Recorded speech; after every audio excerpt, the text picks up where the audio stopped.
Did you know that about 14 African countries from the old colonies of France are forced to pay a colonial debt still?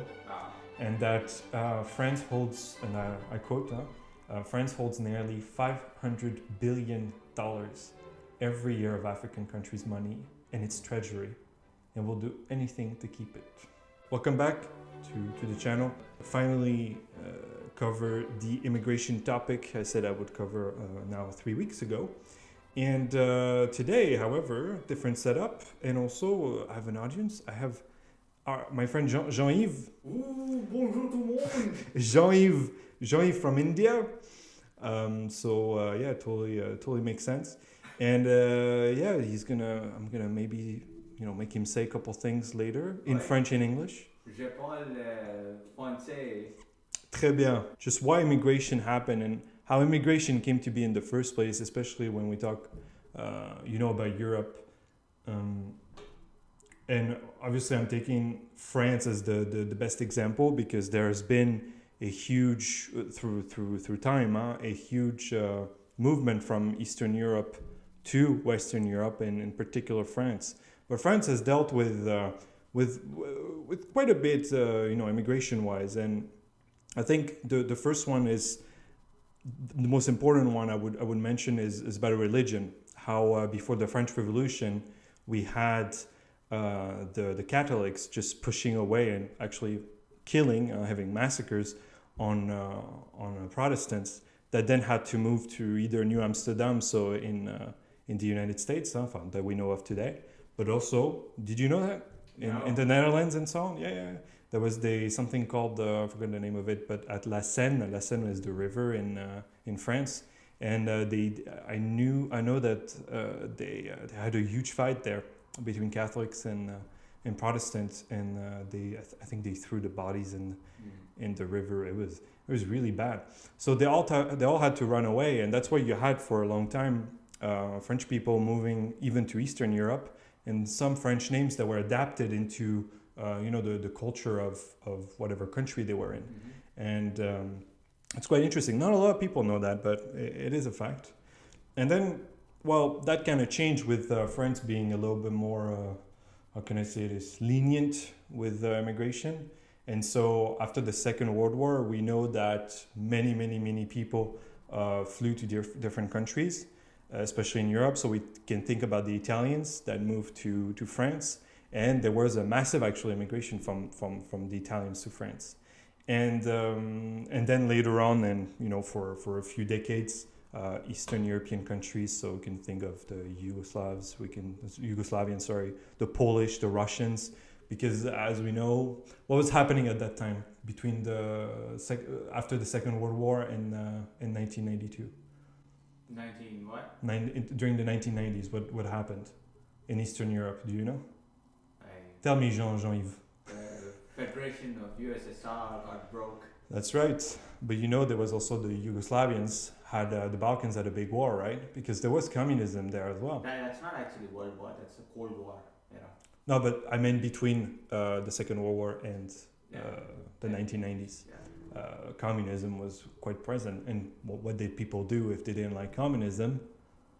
They got Butchered or left. So, and my grandparents are part of this people that flew to Switzerland a long time ago now.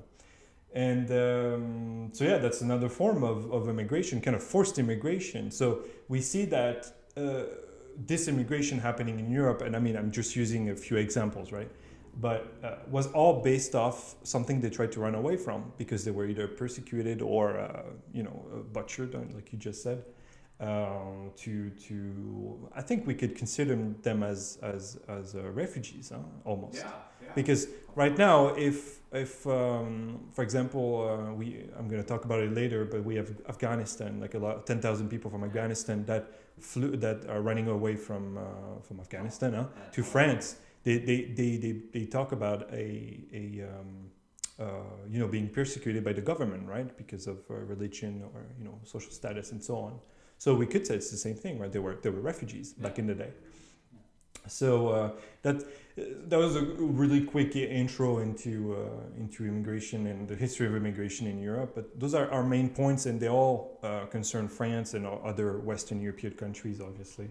And I think what's interesting is, despite the fact that some people think, oh, we're Europeans, we're all bounded together because now with the EU, you can go anywhere, right? Pretty much in any territory, work there. But it wasn't really like this before, right? And the Italians were called macaronis and rital, or even pipis. I didn't even know that. And can you still call them? I don't. Rital, I hear it a few times. I remember hearing a few times, but it's very derogatory. No, how do you say that? Derogatory. Yeah, you know what I mean, right? So it wasn't a good title to have. It was, discriminatory, right? And those people were trying to run away from poverty, obviously from fascism, because Italians were fascists. At least Italia was the government. So all of this kind of trying to run away, all these people, all those different countries, people from those countries, tried to run away from a government that was too extremist countries, communism, Catholicism. Well, it's not really related political, but they were part of the state. Now, after this amazing intro, we can talk about Africa. Do you know countries in Africa? Yeah. Like what? Botswana, Ivory Coast. Yes. What's Ivory Coast in French? Coast to Ivory. Côte d'Ivoire. Côte d'Ivoire. All right. He's learning French, by the way, so that's why. Okay, so how many colonies did France have in Africa? Do you know? Maybe like 30. No. 30. Well, I didn't write it down. I think they're 26. 26. Okay, makes sense. So there are a few. Okay, it's kind of difficult. I went to the the website of France, the government, Ministry of Intérieur, something like that. Le ministère de l'Intérieur, Ministry of Interior in English. They have stats about everything. Yeah. Information about everything and about Africa and immigration and so on. However, I didn't know why. I couldn't find. Anything related to the old colonies, because the point here is to understand why people from Africa from old colonies, right, are moving to France and are crossing, the sea. Some of them illegally through Spain to go. Like, why would you go that far to reach France? So obviously, if we look at how people back in the day in Europe run away from their country, you can kind of guess that it has to do with how the country is politically run, right? So it kind of makes sense. But did you know that about 14 African countries from the old colonies of France are forced to pay a colonial debt? Still. Wow. And that France holds, and I quote, France holds nearly $500 billion every year of African countries' money in its treasury, and will do anything to keep it. Yeah, wherever French set their foot, that country is destroyed. Haiti, many African colonies, they were all destroyed by French. And despite the fact that those countries are supposed to be, how can I say this? I don't want to say free, but they're supposed to be independent. Yeah. Are they independent at all? I don't. No, of course not. They're enslaved. Yeah, they are in some ways. And despite the fact that it seems so logical what we're saying, it's not. They don't see the correlation between France's dominance over those old colonies and immigration. It's like it's not related at all. Where it looks like it's totally related. So yeah, like I said, they're supposed to pay. Like it says, they're supposed to pay this debt. They also never have access to this country, and according to some sources I found, apparently France is still helping, or investing, businesses and so on in those countries to help the economy. And apparently they send a lot of money too. But the thing is that when you know that some of these presidents have been in power for 20 years and so on, and most of them are millionaires, you wonder what the money is really going to, right? So then, is that unlogical to have people trying to run away, to go somewhere else? They have no future technically there. And what's interesting is now you have Russia and I think even China that are helping the local economy, right? The communities there to grow, right? And that's a problem for France because it's like they're, losing control kind of in those old colonies because a lot of these countries have resources that are important. Do you know, do you know Thomas Sankara? Yeah. Yeah? Thomas Sankara. Yeah. What did he do? He got killed. I One mean, sec. I don't know if he got killed, but yeah, people say he got killed because Yeah. he developed the nation so quickly and but he had a lot of rivals in the government. I just watched the documentary. Oh, you did? I think you sent me a link. Yeah, I think I did. Months before. So the president that took over after him was Blaise Compaoré. Okay, he was president from 1987 to 2014. Wow. That's a long time. He was friend with Sankara. Did you know that? And he betrayed him. Yeah. Betrayed. We know who's behind it, but we won't mention it so that I don't get cancelled. But Thomas Sankara, who was probably one of the only African leader in those old French colonies to create a movement like this, huh? I mean, they were self-sufficient after 3 years, with food and so on. And France couldn't stand it because the president at the time, I forgot who it was. Was it Mitterrand? No, I don't remember. I only know Macron. Macaron. So yeah, the French were not happy about it, and I believe they have something to do with it. The thing about, I mean, I'm just assuming here. I don't know if it's true. But what's interesting is, did you know that Burkina Faso asked for the different how do you call that dossier, the files about his death. They're asking for it, right? And apparently they received it. That was a couple of years ago, and we still have no idea what actually really happened to him and who actually did it. Although everyone kind of, thinks the same thing, but no one says it out loud, right? So that's,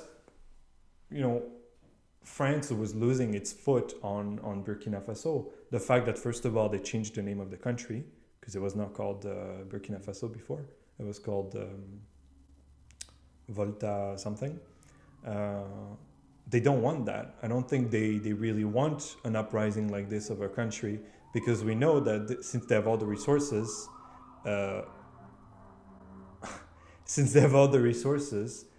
they might be even stronger than France.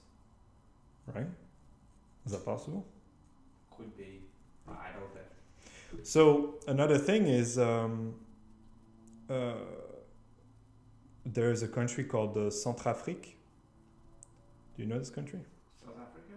Center Africa, pretty much, if we translate it. No, Centrafrique. It's an actual country. Let me find. A country like yeah. Democratic Republic Congo? No. Centrafrique. It's an actual country. Wow. République Centrafricaine. Republic Central Africa? Central African Republic. In English. Yeah. So the problem is that this one, for example, apparently they are helped by France, but they have no resources. Thus, they're kind of left aside, and the population is really poor. And some of them are actually, crossing illegally the sea to join France.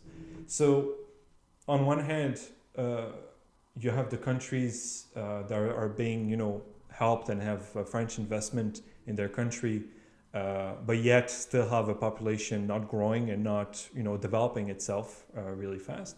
And on the other hand, you have another one that doesn't really have any resources and are still not able to grow any way, any way possible. So would you say that explains why there is immigration in France from those African countries? Would it seem logical to you? Yeah. Yeah. Yeah, definitely. But it seems like no one talks about it. Before looking into this, I didn't know that they were keeping $500 billion per year. I heard a president of some African nation, he was complaining to Macron on, that to France, Afrique, there's a conference like that.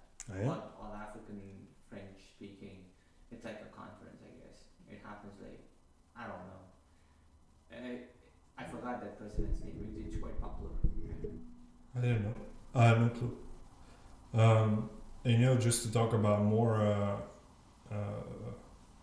influence of Western countries in Africa, Tesla, we talked about that, you and I, how they hold, for certain special materials for batteries and so on. Yeah. They have mines in the Republic Democratic of Congo and even Cameroon, I think, from what I remember.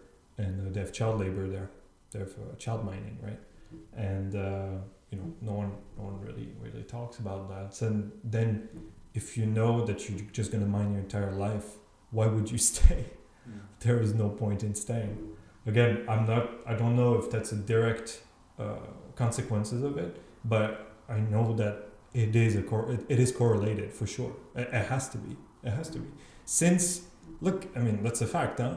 Since the Second World War, since most of these countries became independent, did we see a real growth in those countries? Very slowly. Yeah. We know economically, yes, very slowly. But like compared to Nigeria and South Africa, which by the way, we'll talk about another time, those countries are not doing well at all. They're not doing well at all. They're not at the level of Western Europe, even though they have all the resources to do so. That's a fact. So does that explain directly why there's immigration in France? Absolutely. There's a better future in France. Another point I had to talk about is immigration and work, the workforce. So there are statements and arguments that they take people from Africa or even the Middle East to do jobs that French people don't want to do. Do you think that's true? I'm not sure. Maybe. I don't know. Speaking of the Italians, back in the 50s, 60s, it made sense. And it did work like that. They were overworked, they were not paid, they were used like slaves, pretty much, the Italians. Yeah. However, today is not really the case. In fact, according to some sources, there's no impact whatsoever of immigrations into the workforce. In fact, we have 6.2 million people still looking for a job right now in France. There are African people. Well, a lot of them are. Let me just look at the stats. What were they saying?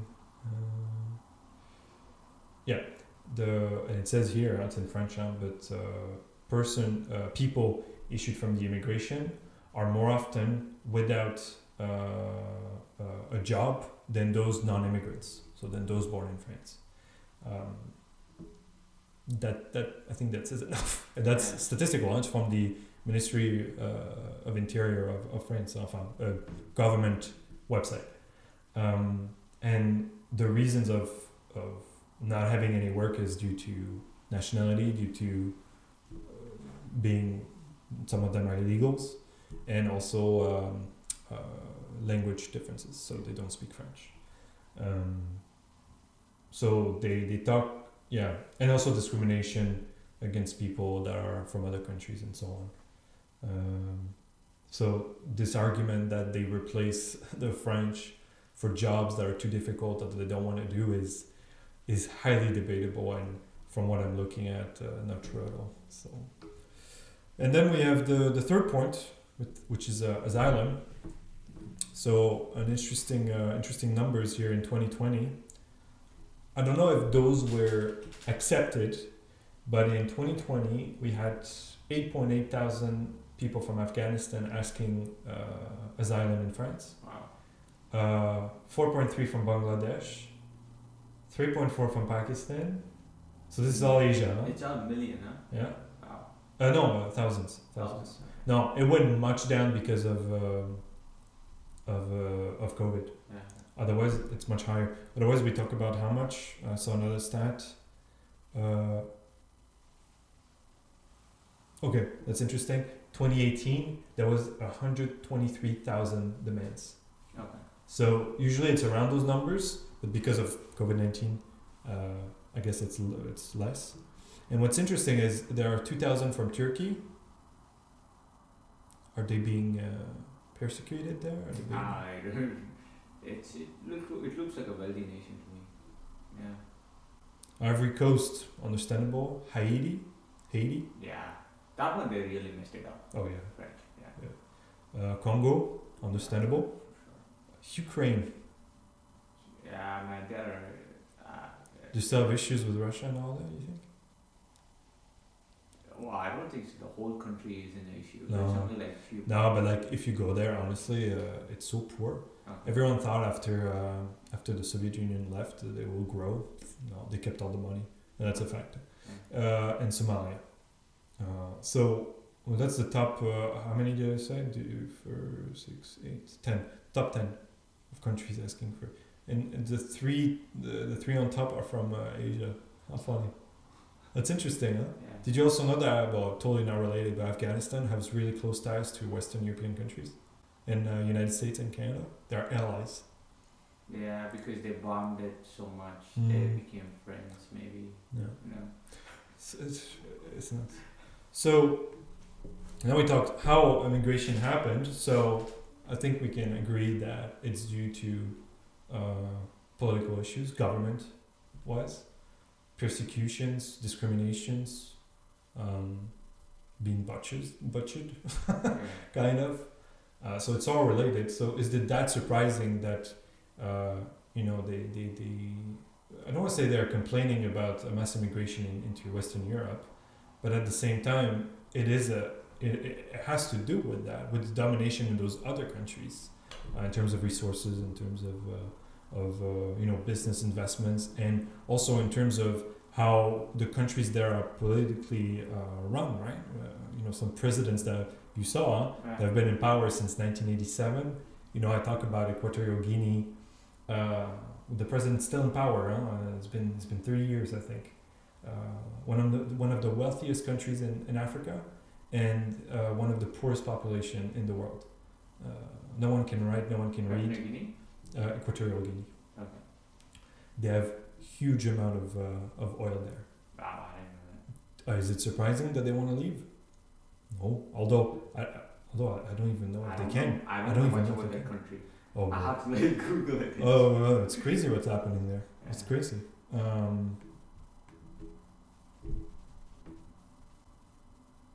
So now I'm not going to talk about now what's going to happen to Europe if we let everyone in.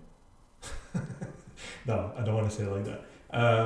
I don't know the cultural influence it's going to have, because the thing is that it's not just all negative. Look at French culture, there's a lot of positive from having immigrants, and then in the other Western European countries. We'll do that another time with Jean-Yves. And I think on... Why? Sure. Yeah. It's good practice for you, isn't it? Yeah. And you learn stuff.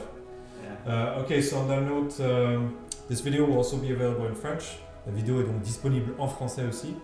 And I'll catch you next time for the next video. Bye bye.